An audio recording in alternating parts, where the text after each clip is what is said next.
A gravação foi iniciada, então nós vamos ter o seminário da Ana Cristina, de doutorado do Instituto de Química da UFRJ, do programa de pós-graduação em Bioquímica, hoje.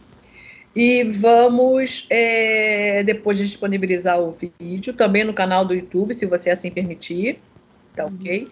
E após a sua apresentação, nós vamos abrir para as perguntas, tá bom?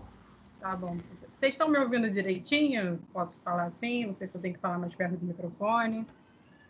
Só tenta colocar a sua apresentação, o seu slide na forma de apresentação. Tá bom? Eu coloquei aqui já, acho que foi. Foi? Ainda não está para mim na forma de apresentação, mas não sei se para os demais. Se não ficar na forma de apresentação, não tem problema. Você minimiza a parte esquerda dos slides e tenta colocar só o slide. Porque da outra vez também não conseguiu, né? O aluno também não conseguiu colocar na forma da apresentação. Não foi, para mim, né? Ainda não, Então, minimiza os slides na parte esquerda. E aí você, só para aquela visualização dos slides, na parte esquerda que aparecem todos os slides, minimiza com a setinha. Ah, tá, entendi. Para aumentar aqui, né? Tá ótimo. Isso. Foi então, né? Poxa, que pena que não... Tá bom. Pode começar, então? Pode. Bom, gente, boa tarde. Meu nome é Ana Cristina, eu sou aluna de doutorado no programa de pós-graduação em Bioquímica, localizado no Instituto de Química da UFRJ. Eu ingressei no doutorado em agosto de 2019, então em agosto desse ano completou, né, basicamente aí. No ano eu ingressei no programa químico de petróleo e biocombustíveis, e eu exerço essa minha pesquisa laboratório de biotecnologia microbiana, localizado no 5º andar, lá do Instituto de Química. Esse laboratório ele é coordenado pela professora Denise Freire e também agora pela professora Elisa Cavalcante.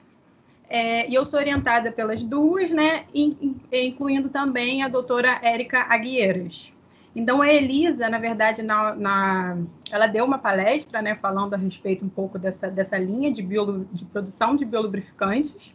Ela deu um contexto mais geral, assim, do que a gente faz no laboratório, mas a ideia aqui agora é trazer o meu projeto propriamente dito, então especificar um pouco essa linha de pesquisa. Então, assim, o título pode parecer meio assustador, mas eu prometo que eu vou tentar destrinchar ele ao máximo, tá? Para vocês entenderem melhor o processo. Então, o título consiste na produção e caracterização da lipase esterase de Candida rugosa e potencial aplicação na produção de biolubrificantes. Então, assim, o foco que a gente tem que ter aqui no título é que o meu objetivo principal é produzir biolubrificantes, uma classe de biolubrificantes específica, a partir da utilização de uma enzima específica de um micro-organismo que é denominado de Candida rugosa. Então, é uma levedura que vai sintetizar essas enzimas para eu aplicar nessa produção de biolubrificantes. Bom, então, só trazendo um pouco, um breve sumário de tudo que eu vou retratar aqui na minha apresentação, eu resolvi trazer uma introdução mostrando os aspectos mais específicos, né, linhas temáticas específicas para que vocês possam entender melhor o meu projeto. Então, eu resolvi dividir a introdução em 5 partes, né? Os lubrificantes, os biolubrificantes, que é o objetivo do meu trabalho, o óleo de mamona, que é a matéria-prima que eu vou estar empregando nesse projeto, as lipases e a obtenção das lipases. Em seguida, eu vou retratar a motivação do meu projeto, os objetivos, metodologia, resultados esperados, aplicação na indústria do petróleo, desafios tecnológicos, perspectivas na execução do projeto e os agradecimentos. Então, só dando uma breve introdução, né, a respeito do... Segundo a ANP, esses óleos lubrificantes eles podem ser definidos como substâncias que se interpõem entre as superfícies, formando uma película que evita ou minimiza o atrito, diminuindo o desgaste de maquinários. Então, aqui, como a gente pode perceber, na verdade, essa ilustração era um GIF, né? Mas só daria para ser visualizado no modo apresentação. Então, esse lubrificante ele fica armazenado aqui no cárter, né? Que é o reservatório em si. E aí, esse daqui é um motor específico, né, de um veículo automotivo, E aí o objetivo desse lubrificante é justamente percorrer todo esse maquinário, né? Esse óleo é puxado por uma bomba, que vai, então, né, adentrar em todo esse maquinário, passa pelo filtro, ele lubrifica as partes móveis internas do motor, como comandos, válvulas, cilindros, anéis e mancais. Então, ele lubrifica. Então, o objetivo principal é diminuir esse atrito, né, entre as partes metálicas. Então, esse lubrificante ele vai ter esse principal objetivo, né, limpar esses resíduos deixados por esse atrito das partes metálicas. Então, depois de lubrificar né, todo o sistema, esse lubrificante ele retorna para o cárter e aí reinicia um novo processo. Tá? Então, é só para trazer um contexto mesmo de como que ele funciona. Eu queria muito que os GIFs estivessem sendo mostrados, mas infelizmente não, mas acho que deu para ter uma ideia. Então, assim, de mercado, essa fonte aqui é do painel dinâmico do mercado brasileiro de lubrificantes da ANP. Então, como a gente pode perceber aqui nesse primeiro gráfico, a gente vê as principais empresas, né, envolvidas na produção desses lubrificantes, né, e aí são as líderes do mercado. Então, como por exemplo aqui a gente vê a líder é a Iconic Lubrificantes S.A.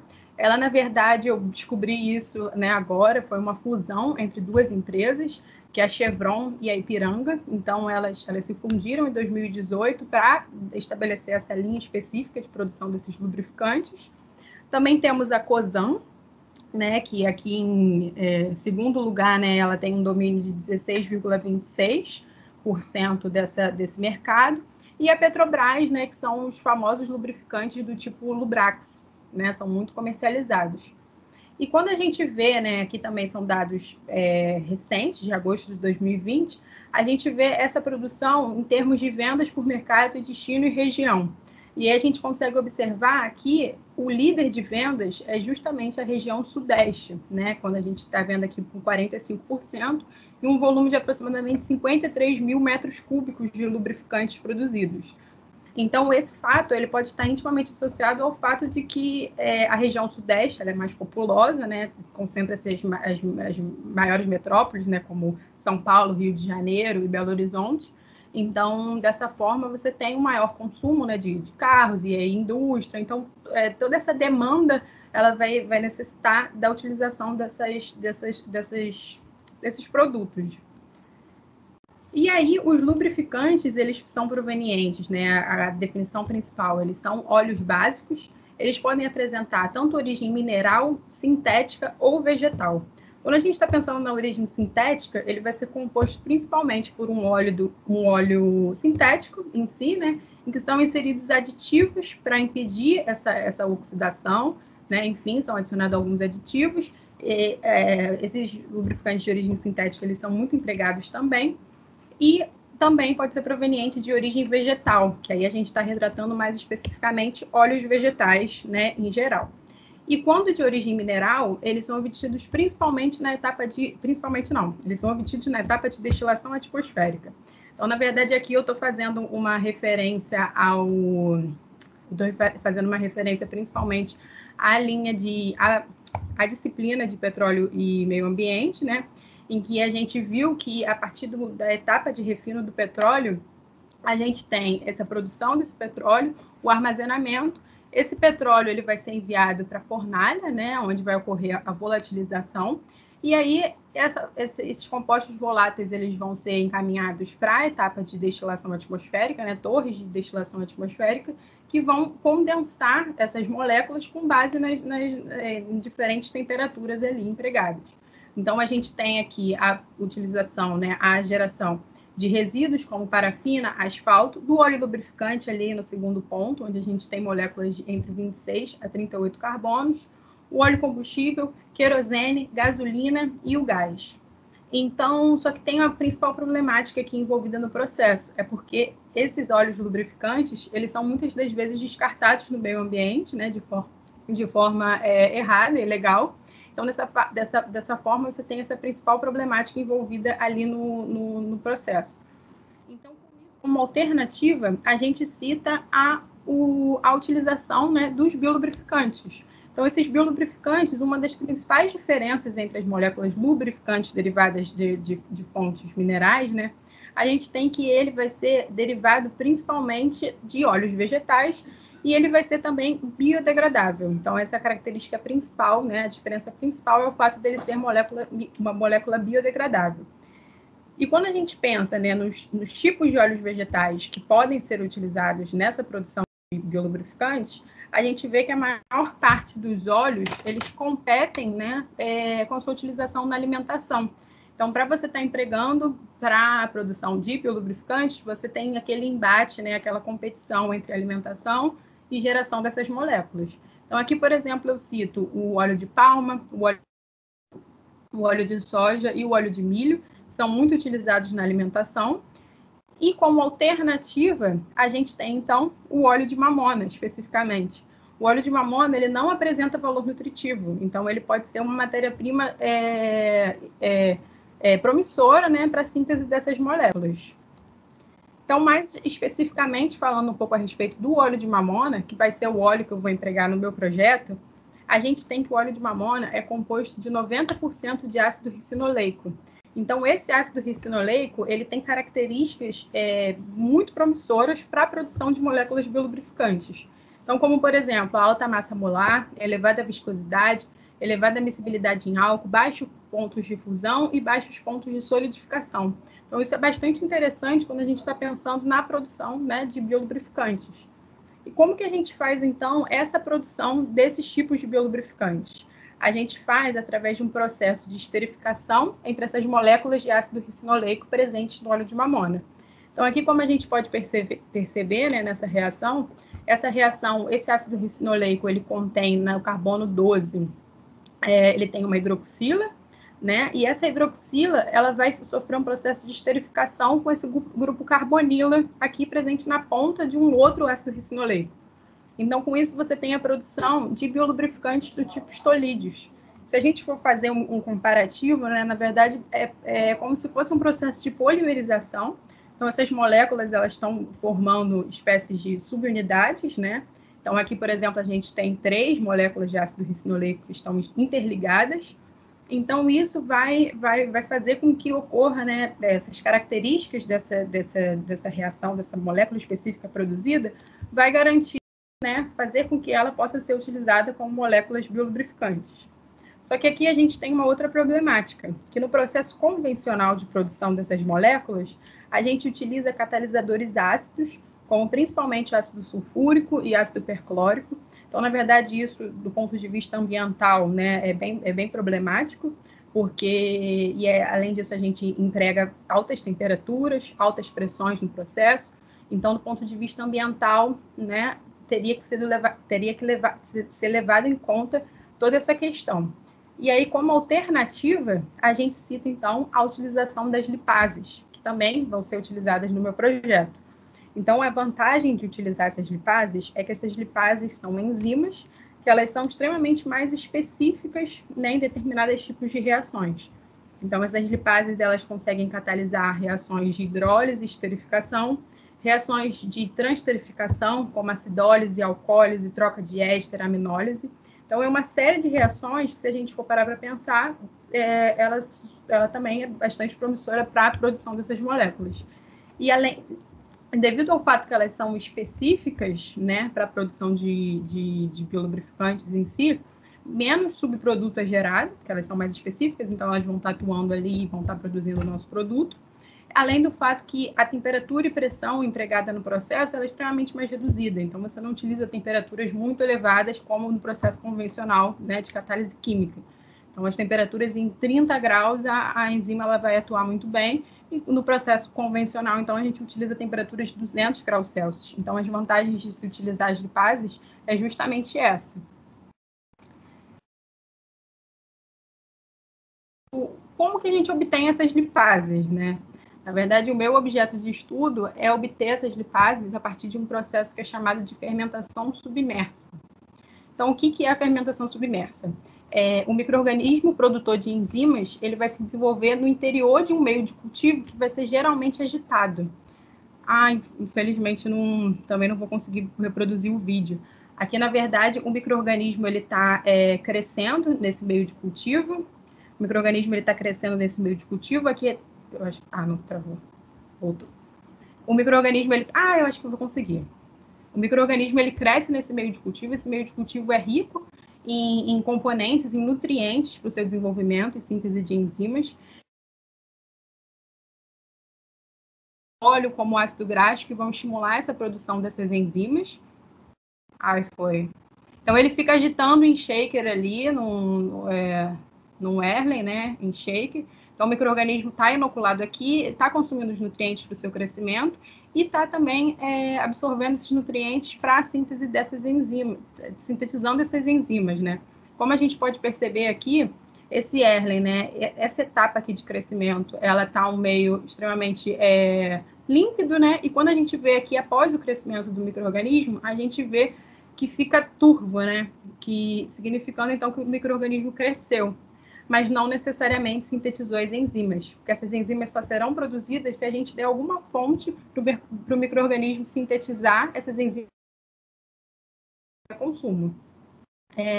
Então, esse processo surge como uma alternativa da utilização de lipases comerciais de alto custo no mercado. Então, há lipases comerciais de altos custos de mercado que a gente pode estar empregando, mas elas são muito custosas. E também é o uso de catalisadores químicos, né, como eu havia falado anteriormente. E a literatura, ela reporta que essa lipase esterase comercial de Cândida rugosa é um catalisador específico para a produção dessas moléculas biolubrificantes do tipo estolídeos, utilizando esse ácido graxo livre de mamona, que é o ácido ricinoleico que eu havia falado anteriormente, como substrato. Então, qual é a principal motivação, né, do meu projeto? Na verdade, eu, na iniciação científica, eu trabalhei com a atual doutora Jaqueline Greco Duarte, a RH também, aluna do programa, então ela trabalhou justamente com essa produção dessas moléculas, só que o foco dela foi a utilização da lipase comercial de Cândida rugosa. Então ela estabeleceu, esse artigo foi publicado na revista Fuel, em 2019, e aí ela, dentro desse artigo, tem um entendimento desse potencial de polimerização desses estolídeos e os efeitos nas propriedades lubrificantes. Então, essa foi uma das motivações. Então, eu ganhei certa na iniciação científica, já que me deu certos conhecimentos, né, nessa linha, além do fato de que eu sempre gostei disso, né, desde a minha IC eu trabalhava nessa linha de pesquisa de biocombustíveis, então eu sempre gostei dessa área. Então, foi a principal motivação. E uma outra motivação é um artigo também que foi publicado apenas pela Jaque, né, que foi entregando uma técnica de zimografia para a produção de biolubrificantes. Então, eu vou retratar alguns resultados aqui, agora na parte da biotecnologia em si, mas depois, se alguém tiver alguma dúvida, a gente pode discutir um pouco mais, porque eu entendo que acho que é muita coisa voltada para a biotecnologia, mas eu vou tentar explicar aqui, destrinchar da melhor forma, tentar destrinchar da melhor forma. Então, como a gente pode ver aqui, esses resultados são os resultados do artigo publicado por ela. A gente tem aqui em cima um gel, né, do tipo SDS-PAGE. O objetivo do gel, não sei se todo mundo tem conhecimento, mas é justamente separar as proteínas com base no seu peso molecular. Então, o que a Jaque fez no doutorado dela? Ela separou as proteínas da lipase comercial de Cândida rugosa e ela viu, né, e também isso também já é muito descrito na literatura, que essa proteína, né, mais ou menos na parte da banda aqui de 60 kilodaltons, ela é majoritária, então ela é muito bem descrita na literatura. Só que quando a Jaque fez uma outra técnica, né, que é uma técnica de zimografia, que é justamente também correr, né, separar essas proteínas com base no seu peso molecular, mas fazer uma reação ali no meio, então ela colocou um substrato aqui em cima do gel e fez uma reação, ela viu que parecia que a banda responsável por catalisar essa reação era a banda de 40 kilodaltons, que não está, assim, está evidente aqui, né? Tem uma pequena parcela aqui, ela não é majoritária, como a gente pode ver, a de 60 kilodaltons é a... Então, todos os trabalhos encontrados na literatura, eles reportam essa banda de 60 kilodaltons, mas como a gente pode perceber aqui, parece que era de 40, então o produto ele se depositou aqui em cima da de 40, como se parecia, né, que nos deu a entender que parecia que era de 40 kilodaltons e que era responsável por essa reação de síntese dessas moléculas biolubrificantes. Então, aí entra no ponto da biotecnologia mais a fundo mesmo, que é o processo de expressão heteróloga. Então, qual é o objetivo principal? É a gente tendo a sequência daquela enzima de 40 kilodaltons lá, no gel de zimografia, a gente vai expressar ela em um micro-organismo para fazer com que o micro-organismo ele sintetize só aquela proteína específica. Então, ele não está produzindo outras, ele só vai estar produzindo aquela especificamente. Então, aqui eu ilustrei, né, como se a gente tivesse essa sequência aqui, né, dessa proteína de 40 kilodaltons. A gente utiliza para esse processo a Escherichia coli, né, que é um micro-organismo que vai conter um plasmídio aqui, né, que é uma sequência de DNA, um código genético. Então, com esse plasmídio da Escherichia coli, a gente consegue incorporar essa sequência, né, da enzima de 40 kilodaltons e fazer com que ocorra um processo de replicação ali. O micro-organismo ele vai começar a se replicar, vai começar a se multiplicar. Então, com os plasmídios, a gente pode incorporar esses plasmídios com a sequência da enzima de 40 kilodaltons para a produção em outra levedura, que é a Pichia pastoris, né? E aí, a vantagem de utilização da Pichia pastoris é que ela tem uma facilidade no uso de meios de cultivos e condições de processos, é de fácil manipulação genética, então por isso que ela é uma escolha de plataforma de expressão heteróloga. Então, a gente passa isso para a Pichia, e aí a Pichia pastoris vai começar a sintetizar essas enzimas para a gente, especificamente a de 40 kilodaltons. Então, eu só resolvi trazer isso daqui porque é uma introdução mesmo do tema, né, para vocês entenderem um pouco melhor o objetivo do meu trabalho. Então, o objetivo geral é produzir e caracterizar pools enzimáticos, então caracterizar essas enzimas produzidas enriquecidas da lipase esterase de 40 kilodaltons de Cândida rugosa por fermentação submersa, né, e aplicá-los na síntese de histolídeo. Então, aqui a gente tem um processo, né, envolvendo essa fermentação submersa, o pool enzimático enriquecido, que vai ser aplicado na produção de histolídeos. E como objetivos específicos, a gente tem, na etapa de fermentação, né, fermentação submersa, eu vou utilizar dois micro-organismos distintos. O primeiro é a Cândida rugosa selvagem, a partir de um protocolo estabelecido na literatura. Então, esse protocolo ele contém, né, tudo que eu tenho que colocar ali no meio de cultivo para fazer com que ocorra essa produção dessa enzima. Não é de 40 kilodaltons, mas é de 60, então são parâmetros que eu vou ter que otimizar ao longo do meu doutorado. E também vou utilizar como micro-organismo a Pichia pastoris recombinante, que é esse processo de expressão heteróloga que eu havia falado anteriormente. O pool enzimático enriquecido, né, a enzima produzida, ela vai sofrer um processo de caracterização bioquímica e molecular também, através do FDS-PAGE e zimograma. E eu vou fazer, então, realizar a produção de histolídeos, onde eu vou aplicar e otimizar a síntese de histolídeos e ácido ricinoleico. Então, a metodologia principal, né? Eu coloquei só um slide retratando a metodologia para ser uma forma bem clara e sucinta de retratar isso. Então, aqui, como a gente pode perceber, eu coloquei os dois micro-organismos. Aqui é uma placa, né, de YPD que a gente costuma fazer no laboratório, retratando esse micro-organismo aqui. Então, a Cândida rugosa, ela cresce assim em placa, né, não é em meio líquido, aqui é um meio sólido. Então, é só para ilustrar mesmo que ela está na forma pura, né, não há nenhuma contaminação.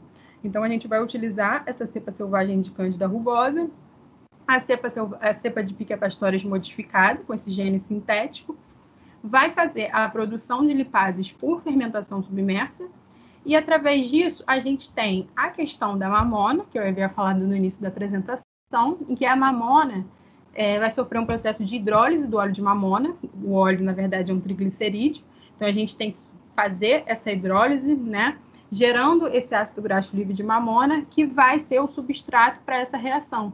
Então, com isso, a gente entrega essa produção dessas lipases produzidas aqui no substrato da reação. Aqui, na verdade, um esqueminha, não sei se todo mundo conhece, é um reator, né? Ele é provido a gente faz o processo provido de agitação magnética.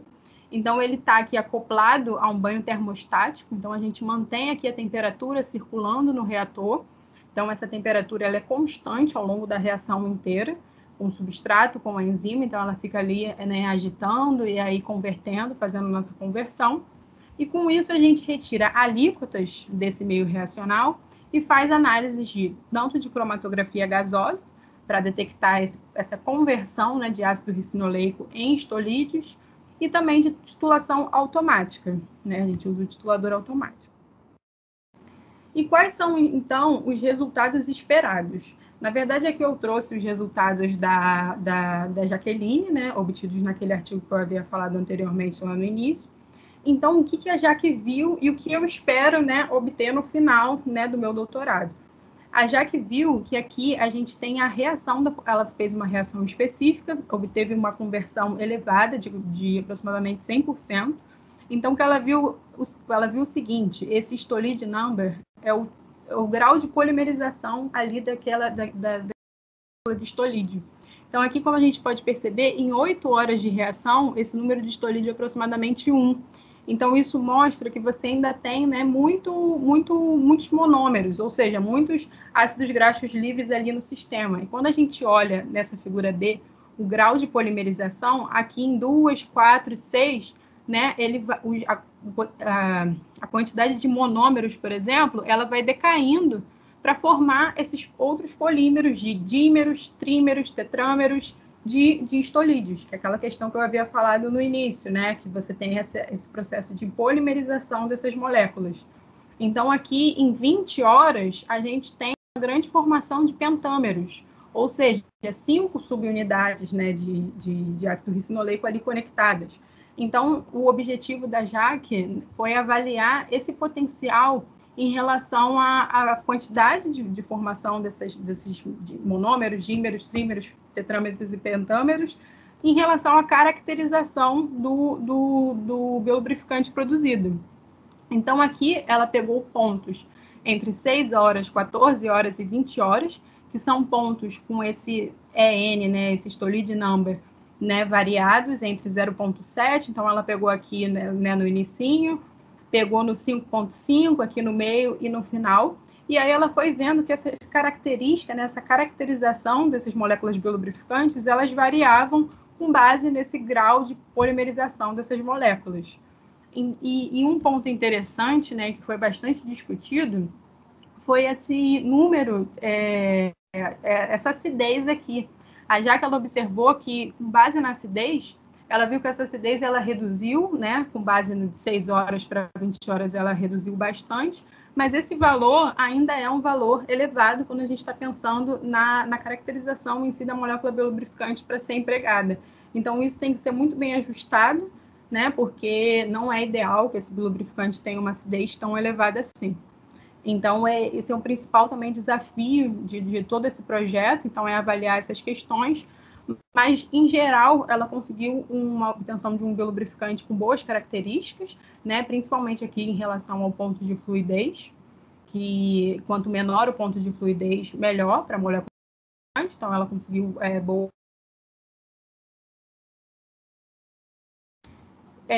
Mas tem esse desafio em termos da acidez em si. E eu acho que travou aqui.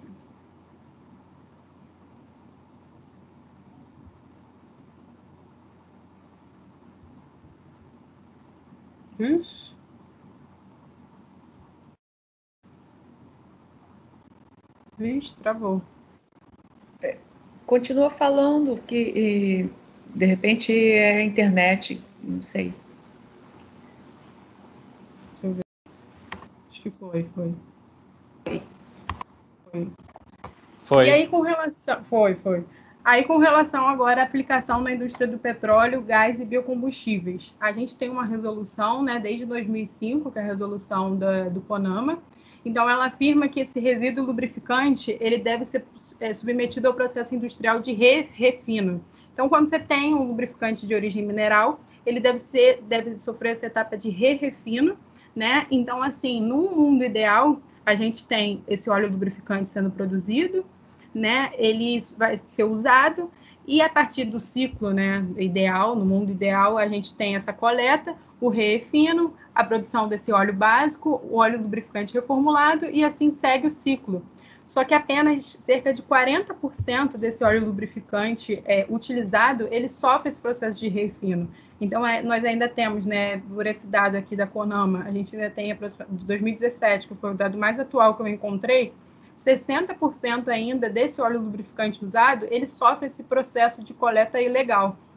Então, você tem uma série de desastres ambientais, né, no meio ambiente, contaminação de águas e solo, emissão de gases tóxicos com a queima, extração. E aí você tem, então, esse ciclo, né? Na verdade, não se forma um ciclo. Aí você tem que extrair mais petróleo, que é um recurso natural esgotável, para a fabricação desse óleo lubrificante. Então, esse processo que consiste nessa aplicação, né, na indústria do petróleo. Então, se no mundo ideal fosse esse ciclo fechadinho, né, seria uma vantagem, mas a questão é que não é. Então, cerca de 60% ainda é despejado na natureza. Então, com relação ao meu projeto em si, ele é extremamente vantajoso do ponto de vista ambiental, que a gente está reduzindo essas emissões de gases, da contaminação de águas e solo, do ponto de vista econômico também, que a gente está produzindo enzimas específicas, né, para a produção dessas moléculas, não está utilizando catalisadores químicos, e do ponto de vista tecnológico, que a gente também está aplicando toda essa questão, né, da biotecnologia, dessa expressão heteróloga e tudo mais, para a obtenção dessas moléculas. Então, qual seria... Então, qual seria os principais desafios tecnológicos do projeto? O grande desafio na produção de biolubrificante é justamente o fato de que a molécula deve apresentar alta resistência à oxidação e ser simultaneamente biodegradável. Então, como é que a gente faz esse processo para ela ter alta resistência à oxidação? Então, remoção de duplas ligações, né?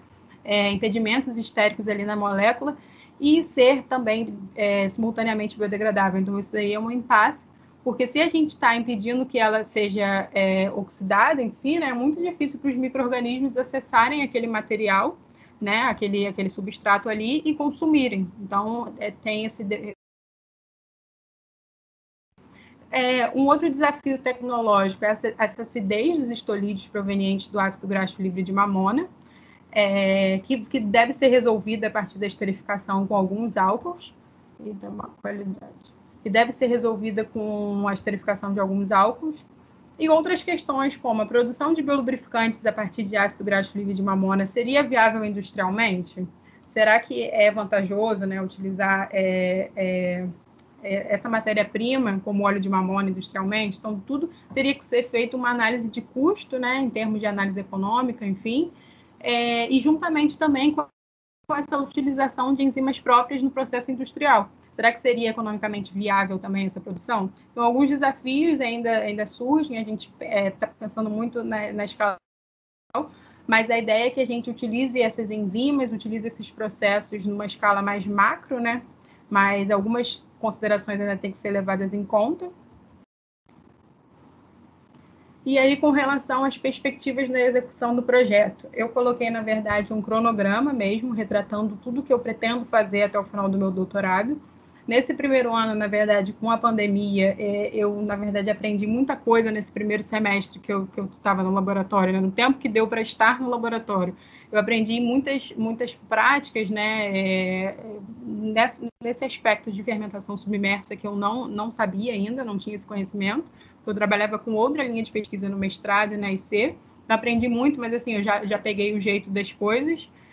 Então, esse primeiro ano consistiu nas disciplinas, em redação de artigo, inclusive um desses artigos, foi publicado 2 artigos, né, no meio da pandemia. Um artigo foi um artigo do meu mestrado, e outro foi um artigo de uma aluna de iniciação científica minha, e da doutora Érica, inclusive defendeu a monografia dela ontem, em que envolvia justamente a produção de biodiesel. Então, está envolto, né, nessa parte de biocombustíveis. E aí eu pretendo, né, fazer essa produção da lipase esterase com cepa de Candida rugosa selvagem até final do ano que vem, já devo estar com tudo otimizado, tudo pronto, e caracterizar, então, esse pool, né, essa enzima no segundo semestre do ano que vem. Produção de lipase esterase com pique recombinante vai demorar aí em torno de 2 anos para eu ter toda essa produção, que é um processo bem demorado, né? A gente tem que envolver tanto sequenciamento quanto a expressão heteróloga, então demora um pouquinho mais.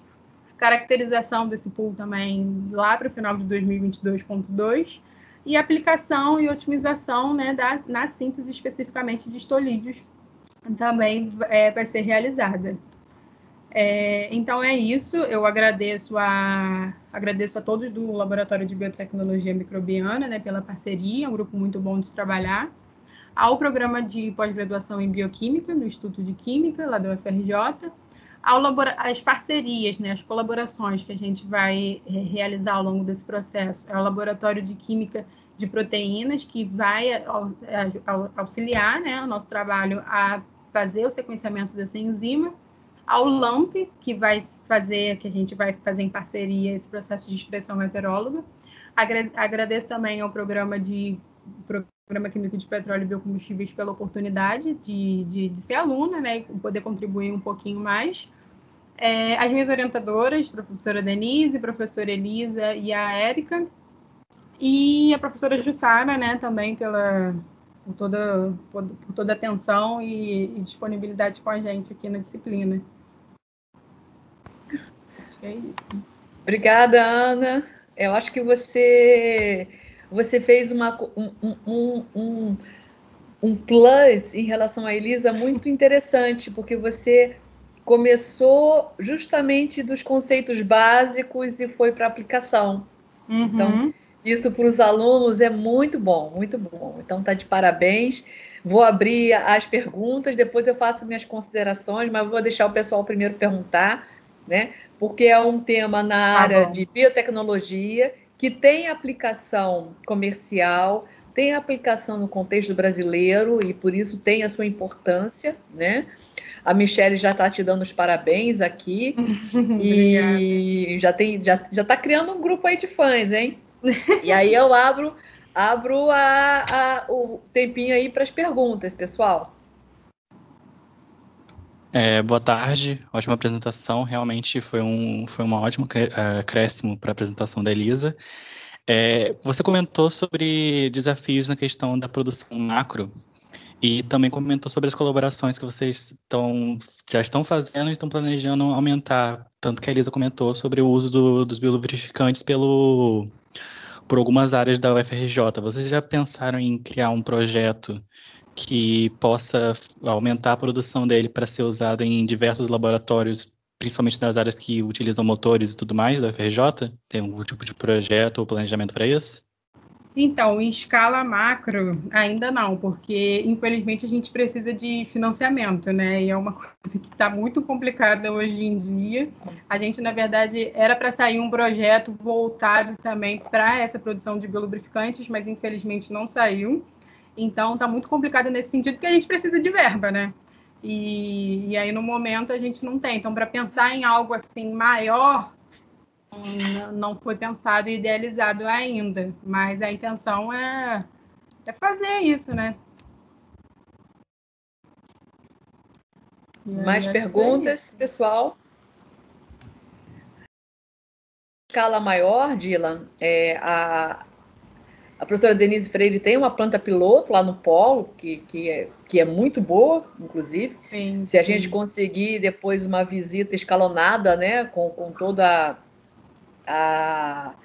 as medidas de segurança, né, a gente pode até pensar nisso, porque é uma planta piloto que merece ser visitada. Mas para esse escalonamento, a gente precisa de muito financiamento, porque da escala laboratorial até para uma escala antes da escala piloto, que é a escala intermediária, que é um escalonamento maior, né, de frascos menores para uma escala maior. Às vezes a gente multiplica por 3 a escala e já tem outros problemas inerentes ao processo reacional, inerente ao processo de cultivo, porque ela passa também pelo cultivo, né, dos micro-organismos. Isso depois, para a escala piloto, já requer um financiamento, né? E a escala piloto consegue a produção de alguns litros. E seria realmente interessante que a gente tivesse essa possibilidade de colaboração, né, com motores da própria UFRJ, né? Mas isso também envolve o financiamento do outro parceiro, né, para poder fazer isso. E assim, todo o meu... Pode falar, você. Não, eu ia falar que assim, todo o meu doutorado ainda é muito na escala laboratorial mesmo. Então, assim, eu faço o meu cultivo em shaker, não é nem bioreator, né? Aqueles reatores maiores. Então, é bem um processo bem inicial mesmo, antes de tudo. É o primórdio, assim. Então, para aumentar, realmente é muito complicado. Muito custoso.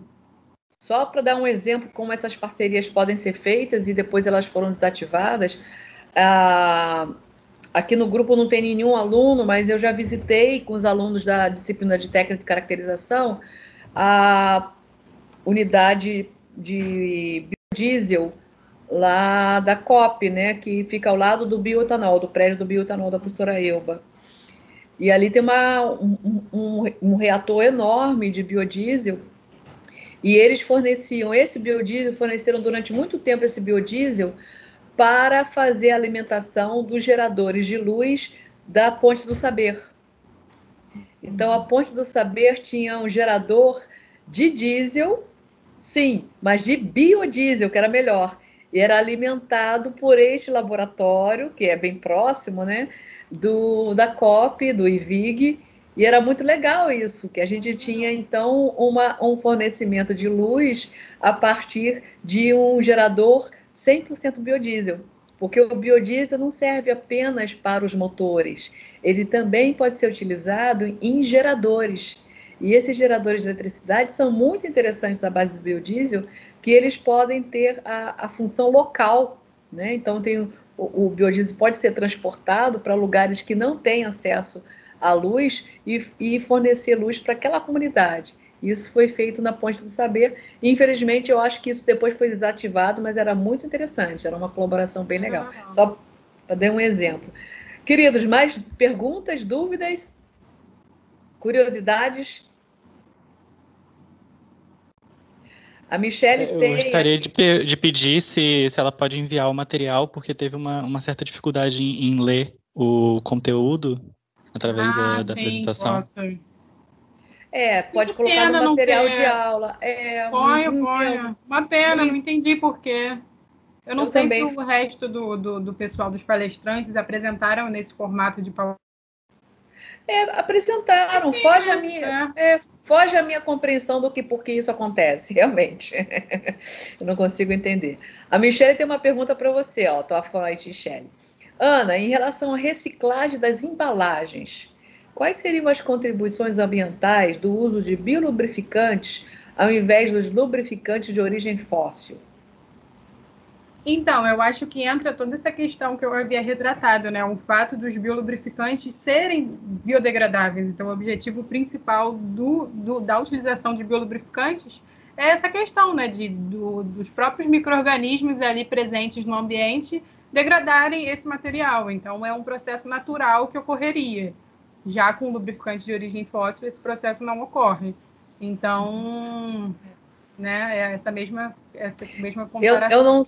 Eu não sei se vocês já tiveram a experiência, não sei. Quem do grupo aí troca óleo do carro? Ninguém? E quando a gente vai trocar o óleo do carro no posto, né? Eu troco no posto do Petrobras sem fazer merchandising, né? Mas porque é o lugar que eu tenho mais confiança, eles têm eles recolhem o óleo usado, né? O lubrificante, o óleo usado, e esses lubrificantes eles têm que ser acondicionados necessariamente para né? Ou o tratamento, necessariamente. Então, para quem já fez isso, né, fiquem de olho, por quê? Porque em locais em que essa troca, por exemplo, do óleo do carro mesmo, do óleo lubrificante, tem o óleo do motor e tem o óleo da caixa de marcha. São dois tipos de óleo diferenciados que já tem a mistura de sintéticos com os não sintéticos, mas que eles precisam, ao serem substituídos, precisam ser coletados para tratamento específico. Em locais que talvez não tenham esse cuidado, esses óleos não têm esse descarte apropriado. Isso é muito sério, porque esses óleos descartados no pluvial acabam sendo extremamente maléficos ambientalmente. Extremamente maléficos. Além de poderem até entupir as tubulações, dada a viscosidade desses óleos de lubrificante. Em outra visita técnica que a gente costuma fazer, Ana, a gente faz a visita técnica na Ipiranga, SA, em São Cristóvão, tem uma fábrica de lubrificantes e tem um laboratório de qualidade de lubrificantes e derivados de combustíveis. Eles têm análise de qualidade de diesel, biodiesel, gasolina e de lubrificante. Nossa, então que legal. É bem legal. Nossa, eu queria muito fazer essas visitas. Pena que pandemia. Essa visita é muito legal, os alunos adoram essa visita, porque a gente fica um tempo visitando a fábrica de lubrificantes, a gente vê a massa dos lubrificantes, o chão da fábrica já é aquela coisa que é patina, a gente patina no chão, né? E tem todo o cuidado dos lubrificantes, e eles têm lá, a gente já conseguiu ver aquelas pastas de lubrificante sendo feitas até lá no agitador, que é enorme, e depois a gente vê algumas das análises de qualidade de lubrificantes e de combustível, derivados de combustíveis de petróleo. É bem legal mesmo. E aí nós percebemos como, por exemplo, a Ipiranga, que é uma outra empresa muito bem colocada no mercado, que distribui lubrificantes. Então, você deu o exemplo da Lubrac, dos tipos de lubrificantes. Então, sim, a gente pode dar o exemplo aí dos lubrificantes que a Petrobras comercializa, que a Ipiranga comercializa, que são muito bons, mas ainda não são à base de biolubrificantes. O que a gente precisa, por isso que o Dylan colocou essa pergunta, a pesquisa que você realiza com lipases, com micro-organismos, acaba tendo uma boa viabilidade, na minha perspectiva, na minha leitura, técnica e econômica. Porque podem ser ambiental também, né? E ambiental. São as 3 pilares ali. Por quê? Porque implicam em um cultivo de enzimas nacionais, né, um nacional, de micro-organismos, e esse cultivo acaba, mesmo em laboratório, depois dele ser escalonado, por ser nacional, ele tem uma viabilidade, deve ter uma viabilidade econômica muito mais palatável, e, consequentemente, também a viabilidade ambiental. Então, eu acho que merece ser financiado, né, como eu falei, fomentada, mas também tem que passar por uma política governamental. Porque se houver uma política governamental de proibição ou de gradativa proibição e não uso de lubrificantes à base de combustíveis fósseis, isso vai ser automaticamente impulsionado, né? Então, isso que seria bem, bem importante. Bom, queridos, mais alguma pergunta, alguma colocação, alguma curiosidade? Podem perguntar tudo para a Ana, ela está aí justamente para isso. Pode perguntar, gente. É muita biotecnologia também envolvida, mas contexto geral de lubrificante. Eu não sei se a Michelle, a pergunta dela foi necessariamente sobre a produção, eu acredito que pode ter sido sobre as embalagens, tipo, onde vocês armazenam, porque os lubrificantes comerciais são feitos de plástico, entendeu? Acho que ela quis perguntar mais sobre isso. Eu não tinha entendido a pergunta. Ela está falando das embalagens que são armazenadas tanto, né? Tá. Então, eu acho que aí é um outro impasse, né? Porque a embalagem em si é plástico. Então, nos 2 casos, eu acho que essa forma de armazenamento, para ele ser considerado bio, né?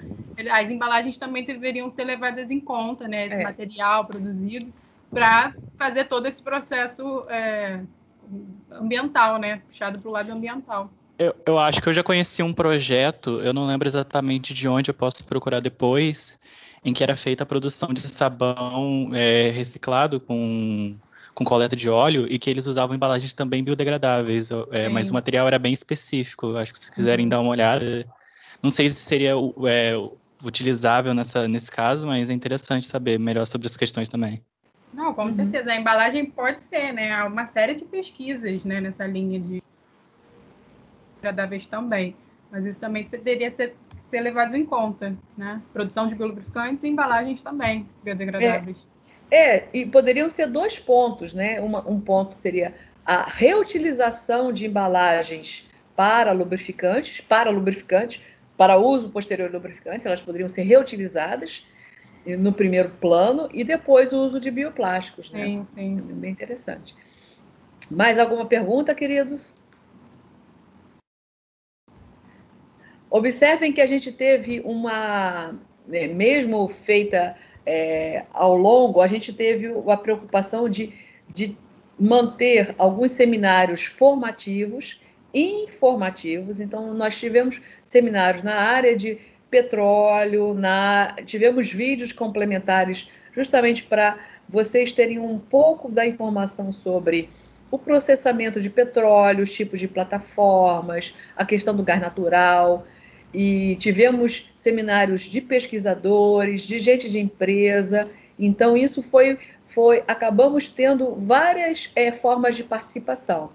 E viram que o seminário da Ana, que é uma aluna de doutorado, foi um seminário profissional, escala profissional, high level, Ana, né? Ainda bem que eu te elogiei logo no início, para você manter o nível.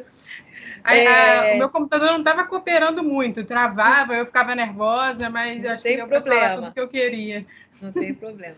Que aí ela resgatou de forma didática a conceituação de lubrificantes e o uso de lubrificantes, onde nós usamos, até a obtenção de possíveis rotas de lubrificantes, a obtenção da rota biotecnológica, a informação de como são as lipases são usadas nesse sentido, e do projeto dela e dos desafios tecnológicos.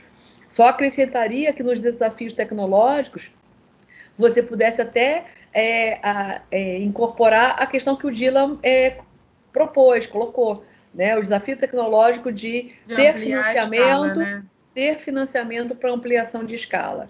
E a ampliação de escala, primeiro na escala piloto, né? Porque a gente sabe que na escala piloto a produção desses micro-organismos, o uso das lipases e todo o processo reacional que você vai realizar já é outro departamento, tem toda uma diferenciação que precisa ser analisada segundo seus parâmetros, e depois para ter um aumento de escala industrial.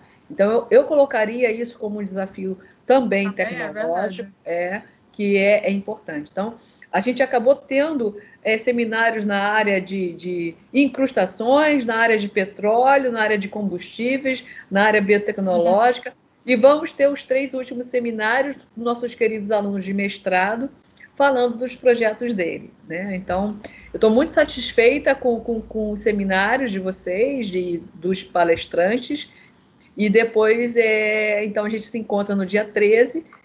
Se não houver nenhuma pergunta, a gente vai encerrar hoje aqui.